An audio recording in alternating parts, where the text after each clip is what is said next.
Next question comes from Ben Bolger. Hey, Ben. Governor, thanks for being here. My name is Ben Bolger. There's a lot of interesting people running for president.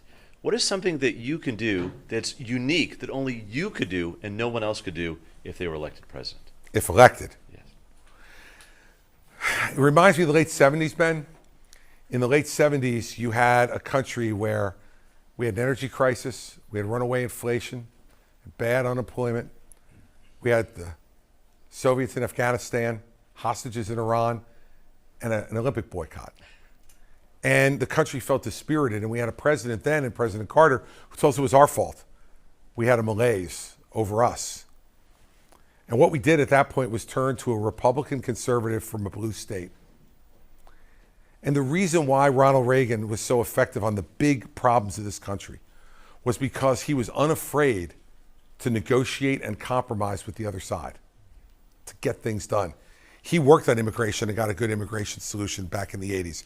He worked on Social Security, and the reason Social Security is still solvent today is because of the deal Reagan made back in the 1980s. I think my experience having a Democratic legislature for all 8 years that I was governor, I used to kid all the time that Mary Pat and I spent more time with people we couldn't stand than anybody in the entire state of New Jersey. But guess what? Those people were elected too. And if I wanted to get something done, I had to work with them.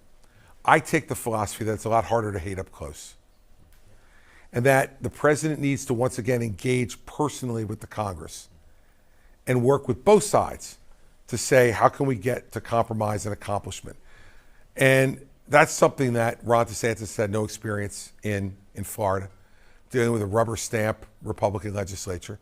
Nikki Haley in South Carolina, a rubber stamp Republican legislature there. That's great. I wish I had had a rubber stamp Republican legislature. I really wish I didn't have this experience. Our state would be better off if I didn't.